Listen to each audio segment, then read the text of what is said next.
KPCC ഭാരവാഹികൾ, DCC പ്രസിഡന്റുമാർ, parliamentary party ഭാരവാഹികൾ എന്നിവർ യോഗത്തിൽ പങ്കെടുക്കും. യോഗത്തിൽ VM സുധീരനും കെ മുരളീധരനും ക്ഷണമില്ല. വിവരങ്ങൾ ലെസ്ലി നൽകും. ലെസ്ലി, എപ്പോഴാണ് യോഗം ആരംഭിക്കുക? എന്താണ് കൂടുതൽ വിവരങ്ങൾ? അനുശ്രീ, പതിവിനും വിപരീതമായ നിലപാടിലേക്കും കാര്യങ്ങളിലേക്കുമാണ് ഇന്നത്തെ KPCC നേതൃയോഗം പോകുന്നത്. സാധാരണഗതിയിൽ KPCC ഭാരവാഹികളുടെയും ഒപ്പം തന്നെ DCC പ്രസിഡന്റുമാര്, ഒപ്പം പാർലമെന്ററി പാർട്ടി നേതാക്കന്മാർ എല്ലാവരും ചേർന്നുള്ള നേതൃയോഗത്തിൽ മുൻ KPCC പ്രസിഡന്റുമാർക്ക് പ്രത്യേക ക്ഷണമുള്ളതാണ്. എന്നാൽ ഇന്നത്തെ അവസ്ഥയിൽ KPCC പ്രസിഡന്റായിരുന്ന കെ മുരളീധരനെയും VM സുധീരനെയും ഇന്നത്തെ യോഗത്തിൽ ക്ഷണിച്ചില്ല എന്നുള്ള വളരെ പ്രാധാന്യത്തോട് വേണം നമുക്ക് കരുതാൻ. കാരണം രാജ്യസഭാ സീറ്റുമായി ബന്ധപ്പെട്ട് ഉണ്ടായ വിവാദങ്ങളിൽ വളരെ വലിയ വിമർശനങ്ങൾ ഉയർത്തിയ നേതാവാണ് മുതിർന്ന നേതാവ് കൂടിയായ VM സുധീരൻ. അദ്ദേഹം 11 മണിക്ക് മാധ്യമങ്ങളെ കാണുന്നുണ്ട്.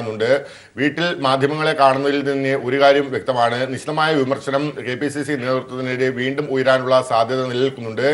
ചില കാര്യങ്ങൾ മറച്ചു പിടിക്കാനുള്ള വ്യഗ്രതയിലാണ് ഇന്നത്തെ KPCC യോഗത്തിൽ നിന്നും VM സുധീരനെയും കെ മുരളീധരനെയും ഒഴിവാക്കിയിരിക്കുന്നത്. കഴിഞ്ഞ നേതൃയോഗത്തിൽ തീരുമാനമെടുത്ത ചില കാര്യങ്ങൾ ചർച്ച ചെയ്യുന്നതിന് വേണ്ടിയാണ് ഇന്ന് യോഗം വിളിച്ചു ചേർത്തിരിക്കുന്നത്. ഇതിൽ പ്രധാനമായും വരുന്ന പാർലമെന്റ് തെരഞ്ഞെടുപ്പ് എങ്ങനെ നേരിടണം, ഒറ്റക്കെട്ടായി നേരിടുന്നതിനുള്ള ഫലപ്രദമായ മാർഗങ്ങൾ ചർച്ചയിലൂടെ രൂപപ്പെടുത്തുക എന്നുള്ളതാണ് ഏറ്റവും പ്രധാനമായ വിഷയമായി മുമ്പോട്ട് വന്നിരിക്കുന്നത്. ഇത് തീരുമാനിക്കുന്നതിന് വേണ്ടിയാണ് ചർച്ച നടത്തുന്നത്. സംഘടനാപരമായ ദൗർബല്യങ്ങൾ എല്ലാം പരിഹരിച്ച് കോൺഗ്രസിനെ ഒറ്റക്കെട്ടായി ലോക്സഭാ തെരഞ്ഞെടുപ്പിന് അണിനിരത്തുക എന്നുള്ളതാണ് ഈ യോഗത്തിന്റെ തീരുമാനം. ഇതിൽ ഏറ്റവും പ്രധാനമായത് ഇത്തരം സുപ്രധാനമായ സംഘടനാപരമായി പരിഹരിക്കുന്നതിന് വേണ്ടി യോഗം ചേരുമ്പോൾ മുൻ KPCC പ്രസിഡന്റുമാരുടെ അഭിപ്രായം വളരെ വിലയേറിയതാണ്. ഇത് വേണ്ട എന്ന് വെക്കുമ്പോൾ തന്നെ വിവാദമായ വിഷയങ്ങളിൽ നിന്നും പാർട്ടിയെ പരസ്യമായി പ്രതികരണത്തിലൂടെ പാർട്ടിയെ പ്രതിസന്ധിയിലാക്കിയ നേതാവിനെ ഒഴിവാക്കുക എന്നുള്ള ഒരു ദൗത്യം കൂടി ഏറ്റെടുത്തുകൊണ്ടാണ് ഇന്ന് MMSന്റെ അധ്യക്ഷതയിൽ KPCC നേതൃയോഗം ചേരുന്നത്. അനുശ്രീ, വിവാദങ്ങൾക്കിടെ KPCC നേതൃയോഗം ഇന്ന് ചേരും. KPCC ഭാരവാഹികൾ, DCC പ്രസിഡന്റുമാർ, പാർലമെന്ററി പാർട്ടി ഭാരവാഹികൾ എന്നിവർ യോഗത്തിൽ പങ്കെടുക്കും. വിവരങ്ങളാണ് ലെസ്ലി നൽകിയത്. MA ബേബി കളി വിലയിരുത്തുന്നു.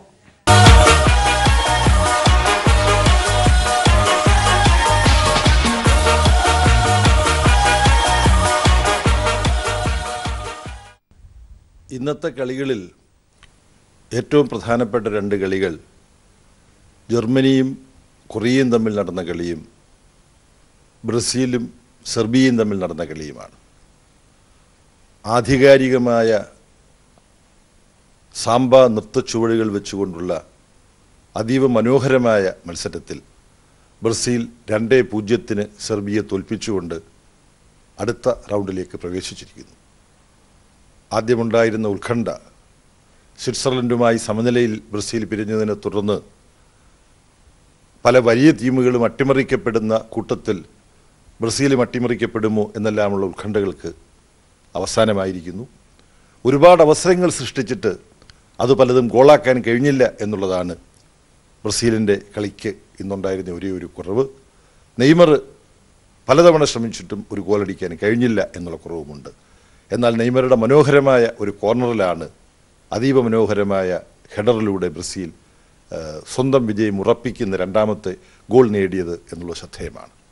ഇന്നത്തെ കളിയിൽ ഏറ്റവും വലിയ വാർത്ത ചാമ്പ്യന്മാർ ലോകകപ്പിൽ നിന്ന് പുറത്ത് എന്നുള്ളതാണ്. ജർമ്മനിയെ 2 ഗോളുകൾക്ക് കൊറിയ തോൽപ്പിച്ചുകൊണ്ട് ഏത് വമ്പൻ ടീമിനെയും ഏഷ്യ പോലുള്ള താരതമ്യേന ഫുട്ബോളിൽ പിന്നോക്കം നിൽക്കുന്ന ഒരു പ്രദേശത്തു നിന്ന് വരുന്ന കൊറിയൻ ടീമിനെ തോൽപ്പിക്കാൻ കഴിയും എന്നുള്ളത് അർജന്റീന ഒരുപാട് പാഠങ്ങൾ കൊറിയയുടെ ഈ കളിയിൽ നിന്ന് പഠിക്കേണ്ടതുണ്ട്. കൊറിയ ആത്മവിശ്വാസത്തോടു കൂടി അവസാനം വരെ കളിച്ചു. ജർമ്മനി ഒരുപാട് ആക്രമണങ്ങൾ നടത്തി, പക്ഷേ അത് ഗോളാക്കി മാറ്റാൻ കഴിഞ്ഞില്ല. വളരെ യാന്ത്രികമായ ഒരു ഫുട്ബോളാണ് ജർമ്മനി കളിക്കുന്നത് എന്ന വിമർശനം എനിക്കുണ്ട്. എന്തായാലും ഇന്ന് വളരെ പ്രധാനപ്പെട്ട 2 ഫലങ്ങൾ പുറത്തു വന്നു. ബ്രസീൽ ആധികാരികമായ വിജയത്തോടുകൂടി അടുത്ത ഘട്ടത്തിലേക്ക് കടന്നു. ജർമ്മനി വലിയ കേമന്മാരായി കൊണ്ടാടപ്പെടുന്ന ജർമ്മനി ഏഷ്യൻ ടീമായ കൊറിയയുടെ മുമ്പിൽ പരാജയപ്പെട്ടു. 1 ഗോളിന് അവസാന നിമിഷം വരെ പിന്നിട്ട് നിന്ന ജർമ്മനി ഗോളി നോർ ഉൾപ്പെടെയുള്ളവർ വന്ന് അവസാനം ഒരു കടന്നാക്രമണം നടത്തി ഒരു സമനിലയെങ്കിലും പിടിക്കാൻ പറ്റുമോ എന്ന് നോക്കിയപ്പോഴാണ് കൊറിയ പ്രത്യാക്രമണം നടത്തി. അപ്പോൾ ജർമ്മനിയുടെ ഗോളി നോയർ കൊറിയയുടെ പകുതിയിലായിരുന്നു. അദ്ദേഹം തിരിച്ചോടിയെത്താൻ ശ്രമിച്ചു. പക്ഷേ ശൂന്യമായ ഗോളിലേക്ക് കൊറിയ നിറയൊഴിച്ചു. വളരെ ശ്രദ്ധേയമായ ആസ്വാദ്യമായ 2 കളികളാണ് ഇന്ന് ഞാൻ കണ്ടത്. തമിഴ്നാട്ടിൽ നിന്ന് കേരളത്തിലേക്ക് കഞ്ചാവ് എത്തിക്കുന്ന 3 അംഗ സംഘം ബോഡിമേട്ട് ചെക്ക് പോസ്റ്റിൽ പിടിയിൽ. വിദ്യാർത്ഥികളെ കേന്ദ്രീകരിച്ച് കഞ്ചാവ് വിൽപ്പന നടത്തിവന്ന സംഘമാണ് എക്സൈസിന്റെ പിടിയിലായത്. തമിഴ്നാട്ടിൽ നിന്ന് കേരളത്തിലേക്ക് വ്യാപകമായി കഞ്ചാവ് എത്തുന്നുണ്ട് എന്ന വിവരത്തിന്റെ അടിസ്ഥാനത്തിൽ എക്സൈസ് വകുപ്പ് പരിശോധന കർശനമാക്കിയിട്ടുണ്ട്. അതിർത്തി ചെക്ക് പോസ്റ്റ് കേന്ദ്രീകരിച്ചുള്ള പരിശോധനയ്ക്കിടെയാണ് 3 അംഗ സംഘം പിടിയിലായത്. കഞ്ചാവുമായി ബൈക്കിലെത്തിയ ഇടുക്കി മണിയാറംകുടി സ്വദേശി അമൽ ബാബു, തൊടുപുഴ ഉടുമ്പന്നൂർ സ്വദേശികളായ ബാദുഷ, റംസൽ എന്നിവരാണ് പിടിയിലായത്. ദേഹത്ത് ഒളിപ്പിച്ച 1/2 കിലോ കഞ്ചാവ് എക്സൈസ് സംഘം പിടിച്ചെടുത്തു. Udumbanchola excise circle inspector G പ്രകാശിന്റെയും ചെക്ക് പോസ്റ്റ് ഇൻസ്പെക്ടർ ആർ ചന്ദ്രന്റെയും നേതൃത്വത്തിലായിരുന്നു പരിശോധന. ഇന്ന് നെടുങ്കണ്ടം സർക്കിൾ പാർട്ടിയുമായി ചേർന്ന് ഞങ്ങൾ നടത്തിയ സംയുക്ത വാഹന പരിശോധനയിൽ ഒരു ബൈക്കിൽ 3 ആളുകൾ ചേർന്ന് കടത്തിക്കൊണ്ടുവരികയായിരുന്ന ഉദ്ദേശം 500 ഗ്രാം കഞ്ചാവ് കണ്ടെടുത്തിട്ടുള്ളതാണ്. പ്രതികളെ കസ്റ്റഡിയിലെടുത്തിട്ടുണ്ട്. തമിഴ്നാട് കമ്പത്ത് നിന്ന് കഞ്ചാവ് വാങ്ങി കേരളത്തിലെത്തിച്ച് വിൽപ്പന നടത്തുന്ന സംഘമാണ് പിടിയിലായത്. പ്രതികൾ സഞ്ചരിച്ചിരുന്ന ബൈക്ക് കസ്റ്റഡിയിലെടുത്തിട്ടുണ്ട്. News bureau, Idukki. Golden valley കമ്പനിയുടെ കുപ്പിവെള്ളത്തിൽ കോളിഫോം ബാക്ടീരിയ കണ്ടെത്തിയെന്ന പ്രചാരണം അടിസ്ഥാനരഹിതമെന്ന് കമ്പനി നേരിട്ടോ ഏതെങ്കിലും സർക്കാർ ഏജൻസിയോ നടത്തിയ പരിശോധനകളിൽ ഒന്നിലും ബാക്ടീരിയയുടെ സാന്നിധ്യം കണ്ടെത്തിയിട്ടില്ല. വിപണിയിൽ നിന്നും ഗോൾഡൻ വാലിയുടെ പാക്കേജ്ഡ് കുടിവെള്ളം പിൻവലിച്ചിട്ടില്ലെന്നും മറിച്ചുള്ള പ്രചരണം അടിസ്ഥാനരഹിതമാണെന്നും കമ്പനി അവകാശപ്പെട്ടു. ഗോൾഡൻ വാലി കമ്പനിയുടെ കുപ്പിവെള്ളത്തിൽ കോളിഫോം ബാക്ടീരിയ കണ്ടെത്തിയെന്ന മാധ്യമവാർത്തകളുടെ പശ്ചാത്തലത്തിലാണ് കമ്പനി അധികൃതരുടെ വിശദീകരണം. കമ്പനിയോ ഏതെങ്കിലും സർക്കാർ ഏജൻസിയോ അംഗീകൃത ലാബുകളിൽ നടത്തിയ പരിശോധനകളിൽ ഒന്നിൽ പോലും ബാക്ടീരിയ കണ്ടെത്താനായില്ലെന്നും മറിച്ചുള്ള വാർത്തകൾ അടിസ്ഥാനരഹിതമാണെന്നും കമ്പനി വ്യക്തമാക്കി. കുപ്പിവെള്ളം വിപണിയിൽ നിന്നും പിൻവലിച്ചു എന്ന വാർത്തയും അടിസ്ഥാനരഹിതമാണെന്ന് ഗോൾഡൻ വാലി സെയിൽസ് വിഭാഗം മേധാവി ശങ്കർ പറഞ്ഞു. കോളിഫോം ബാക്ടീരിയ എന്ന് പറഞ്ഞിട്ട് ഒരു സാധനം ഞങ്ങളുടെ പാക്കേജ് ഡ്രിങ്കിങ് വാട്ടറിലില്ല. ഇത് സംബന്ധിച്ച് ഒരു ഗവൺമെൻറ് ഏജൻസിയോ അതോറിറ്റേറ്റീവായിട്ട് ഒരു ഏജൻസിയോ ഞങ്ങൾക്ക് ഇതുവരെ ഒരു നോട്ടീസും തന്നിട്ടില്ല. മാത്രമല്ല, ഇതിൽ ഇന്നലെ പറഞ്ഞിരിക്കുന്നത് മാതിരി ഏതെങ്കിലും ബാച്ച് വിഡ്രോവൽ ഞങ്ങളുടെ ഭാഗത്തു നിന്നും ഉണ്ടായിട്ടുമില്ല. ഞങ്ങൾക്ക് അതിനുള്ള യാതൊരു ഇൻസ്ട്രക്ഷൻസും കിട്ടിയിട്ടില്ല. ആധുനിക കുടിവെള്ള ശുദ്ധീകരണ പ്ലാന്റാണ് തങ്ങളുടേത്. ഗുണനിലവാരം പൂർണ്ണമായും ഉറപ്പാക്കിയാണ് കമ്പനി കുപ്പിവെള്ളം വിപണിയിലെത്തിക്കുന്നതെന്നും അധികൃതർ അവകാശപ്പെട്ടു. കേരളത്തിലെ കുപ്പിവെള്ള വിപണി ലക്ഷ്യമിടുന്ന ചില ശക്തികളാണ് വ്യാജപ്രചരണത്തിനു പിന്നിലെന്നും ഗോൾഡൻ വാലി അധികൃതർ ആരോപിച്ചു. News bureau, Kochi. University grant commission പിരിച്ചുവിടാനൊരുങ്ങി കേന്ദ്ര സർക്കാർ. പകരം ഉന്നത വിദ്യാഭ്യാസ കമ്മീഷൻ രൂപീകരിക്കുമെന്ന് കേന്ദ്ര മാനവ വിഭവശേഷി മന്ത്രാലയം വ്യക്തമാക്കി. രാജ്യത്തെ ഉന്നത വിദ്യാഭ്യാസ രംഗത്ത് കാതലായ മാറ്റങ്ങൾ കൊണ്ടുവരാമെന്ന ഉദ്ദേശത്തോടെയാണ് കേന്ദ്രം UGCക്ക് പകരം പുതിയ സംവിധാനത്തിന് രൂപം നൽകുന്നത്. ഇതിനായുള്ള കരട് നിയമം ഉടൻ പുറത്തിറക്കുമെന്ന് കേന്ദ്ര മാനവ വിഭവശേഷി മന്ത്രി പ്രകാശ് ജാവ്ദേക്കർ അറിയിച്ചു. ഉന്നത വിദ്യാഭ്യാസ കമ്മീഷൻ എന്നായിരിക്കും പുതിയ സംവിധാനം അറിയപ്പെടുക. യൂണിവേഴ്സിറ്റികളുടെയും അനുബന്ധ സ്ഥാപനങ്ങളുടെയും അക്കാദമിക കാര്യങ്ങളിൽ മാത്രമായിരിക്കും കമ്മീഷൻ ശ്രദ്ധ കേന്ദ്രീകരിക്കുക. യൂണിവേഴ്സിറ്റികൾക്ക് നൽകി വരുന്ന ഗ്രാന്റുകളും മറ്റും ഇനി മുതൽ വരിക HRD മന്ത്രാലയത്തിന് കീഴിലായിരിക്കും. അതേസമയം വ്യാജ സ്ഥാപനങ്ങൾക്കെതിരെ നടപടിയെടുക്കാനും അക്കാദമിക നിലവാരം ഉയർത്താനുമുള്ള അധികാരം കമ്മീഷനുണ്ടാകും. നിലവിൽ വ്യാജ സ്ഥാപനങ്ങളുടെ പട്ടിക UGCയുടെ വെബ്സൈറ്റിൽ പ്രസിദ്ധീകരിച്ചിട്ടുണ്ടെങ്കിലും അവർക്കെതിരെ നിയമ നടപടിയെടുക്കാൻ UGCക്ക് അധികാരമില്ല. പുതിയ കരട് നിയമപ്രകാരം ഇപ്രകാരമുള്ള വ്യാജ സ്ഥാപനങ്ങൾക്കെതിരെ ക്രിമിനൽ നടപടി പ്രകാരം കേസെടുക്കാനും കമ്മീഷന് അധികാരം ലഭിക്കും. 12 അംഗങ്ങളായിരിക്കും കമ്മീഷനിൽ ഉണ്ടായിരിക്കുക. ജൂലൈ 18 തുടങ്ങുന്ന വർഷകാല സമ്മേളനത്തിൽ ബിൽ പാർലമെന്റിൽ അവതരിപ്പിക്കും. ബിൽ പാസ്സാകുന്നതോടെ 1956 രൂപീകരിച്ച യൂണിവേഴ്സിറ്റി ഗ്രാന്റ് കമ്മീഷൻ ഇല്ലാതാകും. News bureau, Delhi. കോഴിക്കോട് നടന്ന CKGAC ഷൺമുഖദാസ് അനുസ്മരണ സമ്മേളനം CPI സംസ്ഥാന സെക്രട്ടറി കാനം രാജേന്ദ്രൻ ഉദ്ഘാടനം ചെയ്തു. ചടങ്ങിൽ ഈ വർഷത്തെ ഷൺമുഖദാസ് പുരസ്കാരം മുതിർന്ന CPIM നേതാവും മുൻ മന്ത്രിയുമായ പാലോളി മുഹമ്മദ് കുട്ടി ഏറ്റുവാങ്ങി. കാനം രാജേന്ദ്രനാണ് പാലോളിക്ക് പുരസ്കാരം കൈമാറിയത്. കോഴിക്കോട് ടൗൺ ഹാളിൽ നടന്ന അനുസ്മരണ സമ്മേളനത്തിൽ ഗതാഗത മന്ത്രി AK ശശീന്ദ്രൻ അധ്യക്ഷത വഹിച്ചു. AC ഷൺമുഖദാസിന്റെ കുടുംബാംഗങ്ങളും NCP സംസ്ഥാന നേതാക്കളും ചടങ്ങിൽ പങ്കെടുത്തു. ഇതര സംസ്ഥാനങ്ങളിൽ നിന്നുള്ള മായം കലർന്ന മീൻ എത്തിക്കുന്നത് സംസ്ഥാനത്തെ പരമ്പരാഗത മത്സ്യമേഖലയെ പ്രതിസന്ധിയിലാക്കുന്നു. വിപണിയിലെ മായം കലർന്ന മീൻ തിരിച്ചറിയാൻ സാധിക്കാത്തതുമൂലം മീൻ വാങ്ങുന്നത് കുറഞ്ഞതും വിലയിടിവിനും പരമ്പരാഗത മത്സ്യത്തൊഴിലാളികളെ വറുതിയിലേക്കും തള്ളിവിടുമെന്ന ആശങ്ക ശക്തമായി. കേരള തീരത്ത് ഫൈബർ ബോട്ടുകളിൽ പുലർച്ചെ കടലിൽ പോയി 3 മണിക്കൂറിൽ മത്സ്യവുമായി മടങ്ങിയെത്തുന്ന തൊഴിലാളികൾ ഇന്ന് നിരാശയിലാണ്. മഴ കനത്തതോടെ മീൻ ലഭ്യത അല്പം കൂടിയതും ഡിമാൻഡ് വർദ്ധിച്ച സാഹചര്യവും മുതലാക്കാൻ ഇവർക്കാവുന്നില്ല. ഫോർമലിൻ ചേർത്ത മത്സ്യം ഇതര സംസ്ഥാനങ്ങളിൽ നിന്ന് എത്തിക്കുന്നത് പിടിക്കപ്പെട്ടതോടെ ഐസ് പോലും കലർത്താത്ത ശുദ്ധമായ മീൻ പോലും വാങ്ങുന്നത് കുറഞ്ഞു. വിലയും ഇടിഞ്ഞു. ഞങ്ങൾ ചെന്നപ്പോ ചൂര വേണ്ട ചേച്ചി എന്ന് പറഞ്ഞ് അത് അവിടുത്തെ മീനായോണ്ടാ ഞങ്ങൾ ഇവിടുന്ന് കൊല്ലത്തെ മീൻ എടുത്തോണ്ട് പോയി മക്കളെ കൊണ്ട് ആണ ഇട്ടിട്ട് ഞാൻ കൊടുക്കുന്നത്. ഇവിടുന്ന് എടുത്തോണ്ട് പോകുന്ന മീൻ എന്റെ കുഞ്ഞുങ്ങളെ കൊണ്ട് ആണ ഇട്ടിട്ട് ഞാൻ കൊടുക്കും. ഞങ്ങളുടെ മത്സ്യത്തിന് പോലും വില കുറയുന്ന ഒരു അവസ്ഥ ഉണ്ടായിരിക്കുന്നത്. ഞങ്ങൾക്ക് യാതൊരു സൈഡ് എഫക്റ്റും ഇല്ലാത്ത രീതിയിലുള്ള മത്സ്യബന്ധനം. ഞങ്ങൾ ഐസ് പോലും കൊണ്ടുപോകത്തില്ല.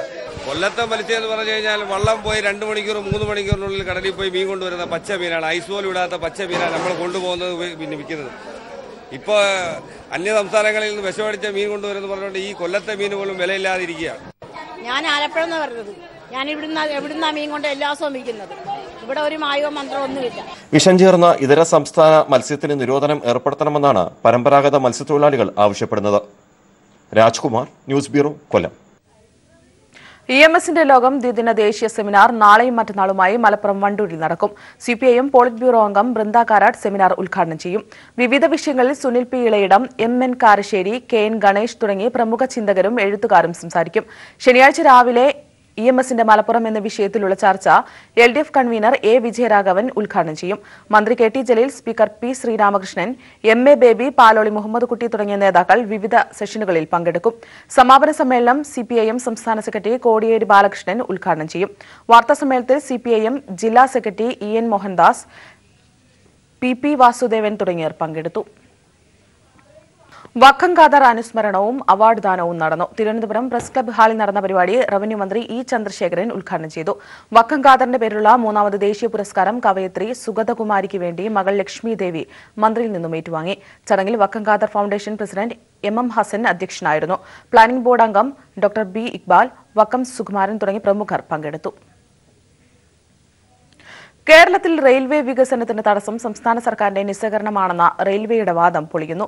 2017-18 സാമ്പത്തിക വർഷം അനുവദിച്ച 60 കോടിയിലധികം തുകയിൽ നിന്നും ചെറിയ ശതമാനം മാത്രമാണ് റെയിൽവേ പ്രവർത്തനങ്ങൾക്കായി വിനിയോഗിച്ചിട്ടുള്ളത്. വടക്കൻ കേരളത്തിലെ റെയിൽവേയുടെ വികസന മുരടിപ്പിനും കാരണം റെയിൽവേയുടെ അനാസ്ഥയാണെന്നും വിവരാവകാശ നിയമപ്രകാരം ലഭിച്ച രേഖകൾ വ്യക്തമാക്കുന്നു. റെയിൽവേക്ക് കേരളത്തോടുള്ള കനത്ത അവഗണന ശരിവെക്കുന്ന കണക്കുകളാണ് ഇപ്പോൾ പുറത്തുവരുന്നത്. 2017-18 സാമ്പത്തിക വർഷത്തെ കണക്കുകൾ പ്രകാരം പുതിയ നിർമ്മാണ ജോലികൾക്കായി 63 കോടി രൂപ അനുവദിച്ചതിൽ 1% പോലും റെയിൽവേ ഉപയോഗിച്ചിട്ടില്ല. ഗതാഗത സംവിധാനങ്ങൾ ഉൾപ്പെടെയുള്ള പദ്ധതികൾക്കാണ് കേന്ദ്രം ഈ തുക അനുവദിച്ചിട്ടുണ്ടായിരുന്നത്. 2015-16 സാമ്പത്തിക വർഷവും 2016-17 സാമ്പത്തിക വർഷവും സമാന സ്ഥിതിയാണ് ഉള്ളത്. സംസ്ഥാന സർക്കാർ വരുത്തിയ വീഴ്ചയാണ് കേരളത്തിന്റെ റെയിൽവേയുടെ വികസന മുരടിപ്പിന് കാരണം എന്ന റെയിൽവേയുടെ വാദവും ഇതോടെ പൊളിഞ്ഞെന്ന് വിവരാവകാശ പ്രവർത്തകനായ DB ബിനു പറഞ്ഞു. ട്രാക്കുകളുടെ പുനരുദ്ധാരണത്തിനും സേഫ്റ്റി ഫണ്ടിൽ നിന്നുമുള്ള തുകയും ശരിയായ രീതിയിൽ വിനിയോഗിക്കാത്ത മൂലം ഗുരുതരമായ ഒരു യാത്രാ പ്രതിസന്ധി കേരളത്തിൽ ഉണ്ടാക്കി, പ്രത്യേകിച്ച് മലബാർ ഏരിയയിൽ. സംസ്ഥാന സർക്കാരിനെ പഴിചാരി രക്ഷപ്പെടാനാണ് റെയിൽവേ ഭരണകൂടവും റെയിൽവേ മന്ത്രിയും ശ്രമിച്ചത്. കേരളത്തിൽ ട്രെയിൻ സർവീസുകളുടെ എണ്ണം വർദ്ധിച്ചതിനാലാണ് പാളങ്ങളിൽ അറ്റകുറ്റപ്പണി വൈകുന്നതെന്നാണ് റെയിൽവേയുടെ ന്യായീകരണം. എന്നാൽ കേരളത്തിലുള്ളതിനേക്കാൾ അധികം സർവീസുള്ള മുംബൈ പോലുള്ള നഗരങ്ങളിൽ സമയം ക്രമീകരിച്ച് ജോലികൾ ഇതിനേക്കാൾ വേഗത്തിൽ പൂർത്തിയാകുന്നുണ്ട്. കണ്ണൂരിലേതുൾപ്പെടെ റെയിൽ ഗതാഗതത്തെ സാരമായി ബാധിക്കാത്ത പ്ലാറ്റ്ഫോം നിർമ്മാണവും മറ്റു ഡിവിഷനുകളുടെ നവീകരണവും ഇഴയുകയാണ്. ഇതിനുള്ള കാരണം വ്യക്തമാക്കാനും റെയിൽവേക്ക് സാധിച്ചിട്ടില്ല. News bureau, Kochi. 7 പുതിയ പദ്ധതികളുമായി സംസ്ഥാന കായിക വകുപ്പ്. താഴെത്തട്ടിലുള്ള കായിക താരങ്ങളെ കണ്ടെത്തി പരിശീലിപ്പിക്കുക, ആരോഗ്യമുള്ള ഒരു തലമുറയെ സൃഷ്ടിക്കുക എന്ന ലക്ഷ്യത്തോടെയാണ് പദ്ധതി നടപ്പാക്കുന്നത്. വിദേശ പരിശീലകർ വരെ ഉൾപ്പെടുന്ന പരിശീലന പദ്ധതിയാണ് വകുപ്പ് ആവിഷ്കരിച്ചിട്ടുള്ളത്. കായിക മേഖലയിലെ അടിസ്ഥാന സൗകര്യങ്ങൾ വർദ്ധിപ്പിക്കുന്നതിനൊപ്പം കായിക താരങ്ങളെ വളർത്തിയെടുക്കുന്നതിനും ഊന്നൽ നൽകുന്നതാണ് വകുപ്പിന്റെ പുതിയ പദ്ധതികൾ. താഴെത്തട്ടിലുള്ള കായിക താരങ്ങളെ കണ്ടെത്തി പരിശീലിപ്പിക്കുക, ആരോഗ്യമുള്ള ഒരു തലമുറയെ സൃഷ്ടിക്കുക എന്ന ലക്ഷ്യത്തോടെ 7 പുതിയ പദ്ധതികൾക്കാണ് രൂപം നൽകിയിരിക്കുന്നത്. കാൽപന്തിൽ ചെറുപ്രായത്തിലുള്ള പ്രതിഭകളെ കണ്ടെത്തുന്നതിനായി കിക്ക് ഓഫ് എന്ന പേരിൽ ഫുട്ബോൾ പരിശീലന പദ്ധതി. കേരളത്തിലെ 15 കേന്ദ്രങ്ങളിലാണ് ആദ്യഘട്ടത്തിൽ ഈ പദ്ധതി ആരംഭിക്കുക. തുടർന്ന് ഇവരിൽ മികച്ചു നിൽക്കുന്ന കുട്ടികൾക്ക് വിദഗ്ധ പരിശീലനം നൽകും. വിദേശ പരിശീലകരടക്കമുള്ള പരിശീലന പദ്ധതിയാണ് വകുപ്പ് ആവിഷ്കരിച്ചിരിക്കുന്നത്. ടെന്നീസിനെ പ്രോത്സാഹിപ്പിക്കാൻ എയ്സ് എന്ന പേരിൽ സംസ്ഥാനത്ത് ആദ്യഘട്ടത്തിൽ 6 കേന്ദ്രങ്ങളിലാണ് പദ്ധതി ആരംഭിക്കുക. ദേശീയ അന്തർദേശീയ ടെന്നീസ് താരങ്ങളെ വളർത്തിയെടുക്കുകയാണ് ലക്ഷ്യം. ഇതിനായി ടെന്നീസിന്റെ അടിസ്ഥാന സൗകര്യങ്ങളും വർദ്ധിപ്പിക്കും.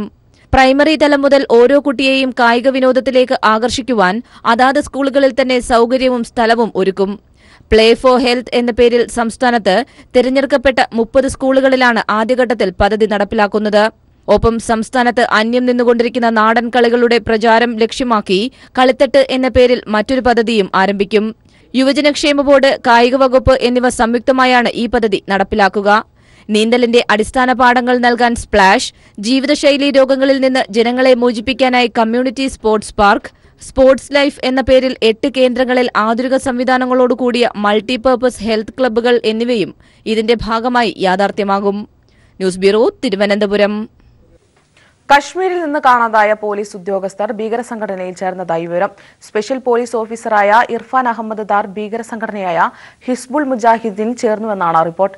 ഹിസ്ബുൾ മുജാഹിദ്ദീൻ നേതാവ് ബുർഹാൻ ഉദ്ദീൻ ആണ് ഇർഫാൻ സംഘടനയിൽ ചേർന്നുവെന്ന അവകാശവാദവുമായി വന്നിരിക്കുന്നത്. ചൊവ്വാഴ്ച പാമ്പോർ സ്റ്റേഷനിൽ നിന്നും കാണാതായ ഇർഫാന്റെ കയ്യിൽ AK-47 തോക്കുമുണ്ടായിരുന്നു. എന്നാൽ പുൽവാമ സ്വദേശിയായ ഇർഫാനു വേണ്ടിയുള്ള അന്വേഷണം പുരോഗമിക്കുകയാണ്.